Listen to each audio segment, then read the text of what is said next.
গত 14 মাসে বাংলাদেশের মানুষের কাছে একটি বিষয় পরিষ্কার।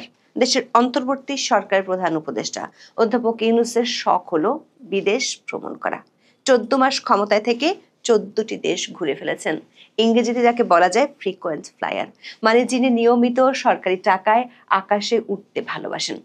এমন ভ্রমণ পিপাসু ব্যক্তি যিনি কিনা তার 15তম বিদেশ সফরটি নিশ্চিত করে ফেলেছিলেন, এ নিয়ে সরকারিভাবে ঘোষণাও দিয়েছিলেন। কিন্তু কয়েক ঘন্টার ব্যবধানে সেই ফ্রিকোয়েন্ট ফ্লায়ারকে আরেকটি ঘোষণা দিয়ে বলতে হলো না, তিনি সৌদি আরব সফরে যাচ্ছেন না। বাতিল করা হয়েছে সেই সফর। প্রশ্ন হলো, কেন ঘোষণা দিয়েও এত শখের এত স্বাদের সফরটি বাতিল করতে হলো অধ্যাপক ইউনূসকে? সূত্রগুলো বলছে, যমুনার স্রোতে উল্টো হাওয়া বইছে। সে হাওয়ায় আপাতত গৃহদাহ ঠেকাতে দেশ ছেড়ে মাত্র 3 দিনের জন্য যাওয়াটা ঠিক মনে করছেন না শান্তিতে নোবেল বিজয়ী। অধ্যাপক ইউনূসের উপদেষ্টা পরিষদের 7 সদস্যকে নিয়ে রীতিমতো গৃহদাহ শুরু হয়েছে তার পারিষদ আর মিত্র 3টি প্রধান রাজনৈতিক দলের মধ্যে। এর মধ্যে 6 জন পূর্ণাঙ্গ উপদেষ্টা এবং 1 জন বিশেষ সহকারী আছেন। এই 7 সদস্যের পতন ঠেকাতে যার পর নাই চেষ্টা করে যাচ্ছেন অধ্যাপক ইউনূস। পদত্যাগ না করিয়ে কোনো মতে পারিষদে রাখা যায় কিনা তার জন্য 2 উপদেষ্টাকে গত কয়েক সপ্তাহ ধরে এক ধরনের ওএসডি বা নিষ্ক্রিয় করে রাখা হয়েছে। মানে তাদের মন্ত্রণালয় আছে, কিন্তু তাতেও পরিস্থিতি নিজের অনুকূলে আনতে পারেননি তিনি। আবার মিত্র 3টি রাজনৈতিক দল থেকে আলাদা আলাদা অভিযোগ আসায় কাঠটা রেখে কাঠটা বাদ দিবেন তা নিয়ে অধ্যাপক ইউনূস পড়েছেন বিপাকে। এর মধ্যে জ্বালানি উপদেষ্টা ফাজল কবির খান নিজে বিষয়টি নিয়ে ফেসবুকে পোস্ট দেয়, বিষয়টি আরো জমে উঠেছে। বিস্তারিত জানতে চলুন যাওয়া যাক বিশ্লেষণে। 2008 সালের 18 ফেব্রুয়ারি ইন্ডিয়া টুডের এক প্রতিবেদন প্রকাশের পর বেশ হইচই পড়ে গিয়েছিল। রিপোর্টটির শিরোনাম ছিল ফ্রিকোয়েন্ট ফ্লায়ার। সাংবাদিক শ্যামলাল যাদব ওই রিপোর্টে দেখিয়েছিলেন ভারতের সাবেক প্রধানমন্ত্রী মনমোহন সিং এর ক্যাবিনেটের সদস্য ও তার দলের সাংসদরা সরকারি টাকায় কত ঘন ঘন বিদেশ সফরে গিয়েছিলেন। ওই রিপোর্টে মনমোহন সিং এর সরকারকে বলা হয়েছিল the one high flying government. বাংলাদেশে বর্তমান অন্তর্বর্তী সরকারের পারিষদ কতটা ঘন ঘন ভ্রমণ করছেন সেটি জানা না গেলেও সরকার প্রধান হিসেবে অধ্যাপক ইউনূস যে ফ্রিকোয়েন্ট ফ্লায়ার, সেটি এর মধ্যে প্রতিষ্ঠিত হয়ে গেছে। তিনি ক্ষমতার মসনদে আছেন 14 মাস ধরে, গড়ে প্রতি মাসে একটি করে সফর করে ফেলেছেন। তার এই ঘন ঘন বিদেশ সফর নিয়ে অনেক বিতর্ক দেখা দিলেও সেসব বিতর্ক বা সমালোচনাকে তিনি থোড়াই তোয়াক্কা করেন। টাইমস অব বাংলাদেশ এক নিবন্ধের শিরোনাম দিয়েছে Mohammad Yunus the happy flyer. দর্শক, FII-9 এর পক্ষ থেকে 2 দফায় অনুষ্ঠানে কারা অতিথি হিসেবে থাকবেন, কারা বক্তব্য দেবেন, এমন লাইন আপ ঘোষণা করা হয়। প্রথমটি ঘোষণা করা হয় গত 28 সেপ্টেম্বর। সে লাইন আপে অধ্যাপক ইউনূসের নাম ছিল না।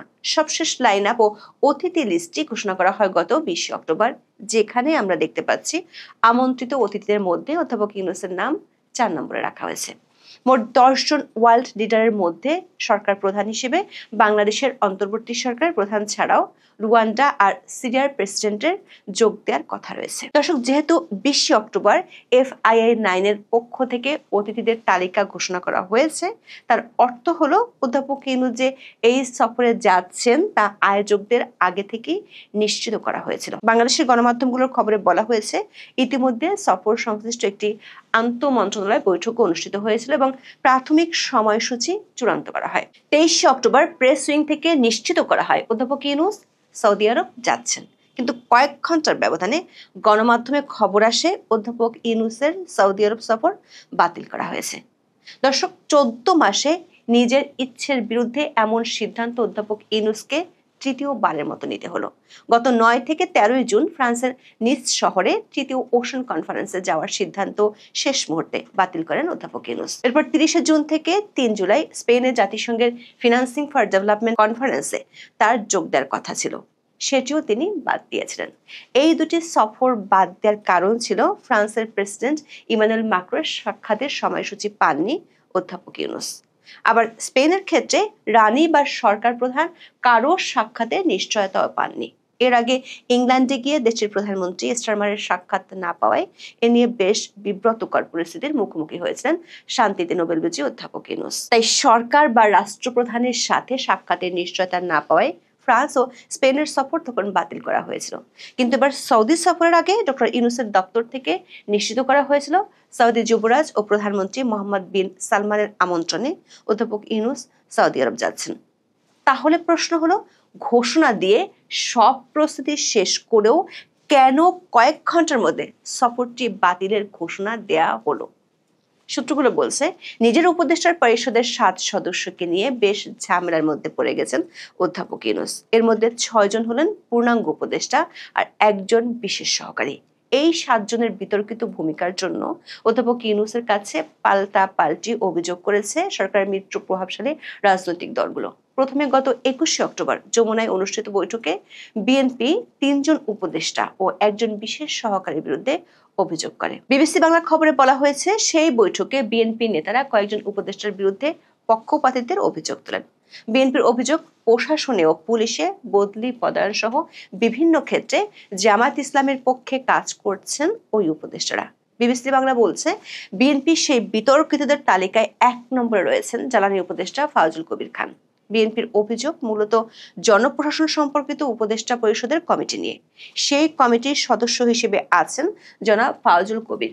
বিবিসির দাবি, এই কমিটির আরেকজন সদস্য মন্ত্রিপরিষদ বিভাগের সচিব শেখ আব্দুর রশিদের নাম উল্লেখ করে তার বিরুদ্ধে একটি বিশেষ দলের প্রতি পক্ষপাতিত্বের অভিযোগ জানিয়েছে বিএনপি। উপদেষ্টা ফাউজুল কবির খান নিজের ফেসবুক ওয়ালে বিষয়টি নিয়ে পোস্ট দিয়েছেন। পোস্টে তিনি বঙ্গগ্রাফ নামের একটি ফেসবুক পেজের 3টি ফটোকার্ড শেয়ার করেছেন। উপদেষ্টা ফাউজুল কবির খান লিখেছেন, প্রধান উপদেষ্টার সাথে 3 রাজনৈতিক দলের বৈঠকে উপদেষ্টাদের নিরপেক্ষতা সম্পর্কে প্রশ্ন উঠেছে। একটি দলের তালিকায় তার নিজের নামও আছে। আত্মপক্ষ সমর্থন করে তিনি বলেছেন, পক্ষপাত দুষ্ট চিন্তা করতে ও সিদ্ধান্ত গ্রহণে অভ্যস্ত নন তিনি। সবসময় কোনরূপ অনুরাগ বিরাগের বশবর্তী না হয়ে সরকারের সিদ্ধান্ত নিয়েছেন বলে দাবি করেন এই উপদেষ্টা। এরপর তিনি লেখেন, তবুও প্রশ্ন যেহেতু উঠেছে, এর নিষ্পত্তি করতে হবে। অন্তর্বর্তীকালীন সরকার প্রধান উপদেষ্টা, উপদেষ্টা বৃন্দ, বিশেষ সহকারী বৃন্দ, চুক্তিভিত্তিক নিয়োজিত সকল কর্মকর্তাদের কেউই যে দলই সরকার গঠন করুক না কেন পরবর্তী নির্বাচিত সরকারের কোনো লাভজনক পদে কেউই অংশ নিতে পারবেন না, এই মর্মে একটি অধ্যাদেশ জারি করলে এর সমস্যার শুরু হতে পারে বলে তিনি মনে করেন। তবে নির্বাচনের তফসিল ঘোষণার আগে যারা অন্তর্বর্তীকালীন সরকার থেকে পদত্যাগ করবেন তাদের ক্ষেত্রে এই বিধান প্রযোজ্য হবে না বলে মত দিয়েছেন তিনি। দর্শক, বিবিসি বাংলার খবরে আরো বলা হয়েছে, প্রধান উপদেষ্টার বিশেষ সহকারী খোদাবক্স চৌধুরী স্বরাষ্ট্র মন্ত্রণালয়ে কাজ করেন। ওই মন্ত্রণালয়ে উপদেষ্টার পরে মিস্টার চৌধুরীর অবস্থান। বিএনপি নেতারা প্রধান উপদেষ্টার কাছে খোদাবক্স চৌধুরীর বিরুদ্ধে একটি দলের প্রতি পক্ষপাতিত্বের অভিযোগ দিয়েছেন। দৈনিক প্রথম আলোর এক খবরে বলা হয়েছে, তথ্য উপদেষ্টা মাহফুজ আলম এবং স্থানীয় সরকার উপদেষ্টা আসিফ মাহমুদ সজীব ভুঁইয়ার দিকে আঙ্গুল তুলেছে বিএনপি। এদের 2 জনকে সরিয়ে দিতে বলা হয়েছে। তবে এসব উপদেষ্টা ও বিশেষ সহকারীর সাথে বিবিসি বাংলা ও প্রথম আলোর পক্ষ থেকে যোগাযোগ করা হলেও কোনো সাড়া মেলেনি। বিএনপির বন্ধু থেকে এখন শত্রুতে পরিণত হওয়া জামায়াত ইসলামীও পরদিন অধ্যাপক ইউনূসের সঙ্গে বৈঠকে গিয়ে কিছু উপদেষ্টার বিষয়ে তাদের আপত্তি জানিয়েছে। বিবিসি বাংলার খবরে বলা হয়েছে, জামাতের অন্য একাধিক নেতার সঙ্গে কথা বলে সংবাদ মাধ্যমটির কাছে মনে হয়েছে অর্থ উপদেষ্টা সালাউদ্দিন আহমেদ সহ কয়েকজন উপদেষ্টার ব্যাপারে তাদের আপত্তি রয়েছে। সরকার একাধিক সূত্র থেকে জানা গেছে, জামাত ইসলামী আইন উপদেষ্টা আসিফ নজরুল এবং পরিকল্পনা উপদেষ্টা ওয়াহিদুদ্দিন মাহমুদের ব্যাপারে তাদের আপত্তির কথা জানিয়েছে। জামাতের নেতা মনে করেন, এই 3 উপদেষ্টার সাথে বিএনপির ঘনিষ্ঠ যোগাযোগ রয়েছে এবং তারা বিএনপির হয়েই কাজ করছেন। বুধবার জামাতের পরপরই এনসিপি গিয়েছিল প্রধান উপদেষ্টার সরকারি বাড়ি যমুনায়। তারাও তাদের অপছন্দের উপদেষ্টাদের নিয়ে নালিশ জানিয়ে আসে। এনসিপি জামাতের মতো আসিফ নজরুল, ওয়াহিদুদ্দিন মাহমুদ এবং সালাউদ্দিন আহমেদের ব্যাপারে আপত্তির কথা প্রধান উপদেষ্টাকে জানিয়েছে। এর বাইরে তারা গণপূর্ত উপদেষ্টা আদিলুর রহমান এবং পররাষ্ট্র উপদেষ্টা মোহাম্মদ তৌহিদ হোসেনের ব্যাপারে আপত্তি জানিয়েছে। বিশেষ করে ভারতের সাথে চুক্তি বাতিলের ইস্যুটি নিয়ে উপদেষ্টা আসিফ মাহমুদের অপপ্রচারের বিষয়টি প্রকাশ্যে ধরিয়ে দেওয়ার পর এনসিপি বেজায় চটেছে পররাষ্ট্র উপদেষ্টার উপর। তবে এনসিপি চায় না কোনোভাবেই তাদের 2 ছাত্র উপদেষ্টাকে অধ্যাপক ইউনূস বাদ দিক। দলটির একটি সূত্র বলছে, এনসিপি 2 ছাত্র উপদেষ্টার বিষয়টি নিয়ে বিএনপির সাথে নেগোসিয়েশনের চেষ্টা করছে। এরই মধ্যে কিছুটা সফলও হয়েছে। 2 ছাত্র উপদেষ্টা যদি আগামী নির্বাচনে অংশ নেয় তাহলে তাদের জন্য 2টি আসন বিএনপি ছেড়ে দিতে পারে। প্রথম আলোর এক খবরে বলা হয়েছে, ছাত্র প্রতিনিধিদের কেউ না কেউ উপদেষ্টা পরিষদে শেষ পর্যন্ত থাকুক, এটা চান ছাত্র উপদেষ্টারা। তারা মনে করছেন না থাকলে উপদেষ্টা পরিষদে কেউ কেউ তাদের বিরুদ্ধে ষড়যন্ত্র করতে পারে। প্রথম আলোর দাবি, অন্তর্বর্তী সরকারের শীর্ষ পর্যায় থেকে 2 ছাত্র প্রতিনিধি উপদেষ্টাকে সেপ্টেম্বরের মাঝামাঝি সময়ের মধ্যে পদত্যাগের পরামর্শ দেওয়া হয়েছিল, কিন্তু তারা আরো সময় নিতে চেয়েছেন। অবশ্য আসিফ মাহমুদ গত 14 আগস্ট সাংবাদিকদের জানিয়েছিলেন নির্বাচনের তফসিল ঘোষণার আগেই তিনি পদত্যাগ করবেন। অন্যদিকে মাহফুজ আলম গত 28 সেপ্টেম্বর এক অনুষ্ঠানে বলেন, 2 মাস ধরে তিনি অনিশ্চয়তার মধ্যে আছেন কখন নেমে যেতে হয়। সরকার একাধিক সূত্র বলছে অধ্যাপক ইউনূস এই 2 ছাত্র উপদেষ্টাকে একেবারে বাদ না দিয়ে তাদের ওএসটি করে রাখার সিদ্ধান্ত নিয়েছেন। যেমন গত 21 অক্টোবর পরিকল্পনা উপদেষ্টা ওয়াহিদুদ্দিন মাহমুদকে সভাপতি করে তথ্য ও সম্প্রচার মন্ত্রণালয় সংক্রান্ত উপদেষ্টা পরিষদ কমিটি গঠন করেছে সরকার। এই কমিটির প্রজ্ঞাপনে যে কথাগুলো বলা হয়েছে তেমন নজির অতীতে কখনো দেখা যায়নি। বলা হয়েছে 5 সদস্যের এই কমিটি তথ্য ও সম্প্রচার মন্ত্রণালয়ের আওতাভুক্ত বিষয়ে সরকারকে পরামর্শ দেবে। কমিটি প্রয়োজনে যে কোনো কর্মকর্তাকে কমিটির কাজের জন্য সহায়তা দেওয়ার নির্দেশ দিতে পারবে। আর তথ্য মন্ত্রণালয়ের কাজ হবে সাচিবিক দায়িত্ব পালন করা। এ প্রজ্ঞাপন থেকে পরিষ্কার, উপদেষ্টা মাহফুজ আলম চাইলেই আর নিজের মন্ত্রণালয় ছুরি ঘুরাতে পারবেন না। তিনি শুধু সরকারের চাওয়া মতো নির্দেশগুলো বাস্তবায়ন করবেন। সূত্রগুলো বলছে, এনসিপির অনুকূলে সম্প্রতি কয়েকটি টিভি চ্যানেলের লাইসেন্স দেওয়ার পর থেকে উপদেষ্টা মাহফুজ আলমের বিরুদ্ধে বেশ কয়েকটি অভিযোগ প্রধান উপদেষ্টার দপ্তরে জমা পড়ে। আরেক ছাত্র উপদেষ্টা আসিফ মাহমুদের বিরুদ্ধে বহু আগে থেকে অনেক অভিযোগ জমা পড়লেও অধ্যাপক ইউনূস কর্ণপাতই করেননি। কিন্তু গত কয়েক মাস ধরে আসিফ মাহমুদ কার্যত নিষ্ক্রিয় হয়ে আছেন নিজের মন্ত্রণালয়। তার মন্ত্রণালয়ের জরুরি ফাইলগুলো পড়ে আছে প্রধান উপদেষ্টার দপ্তরে। দর্শক, ইউনূস সরকার যাদের সম্মতিতে গঠিত হয়েছিল তারাই এখন উপদেষ্টা পরিষদের সদস্যদের নিয়ে আপত্তি তুলেছে।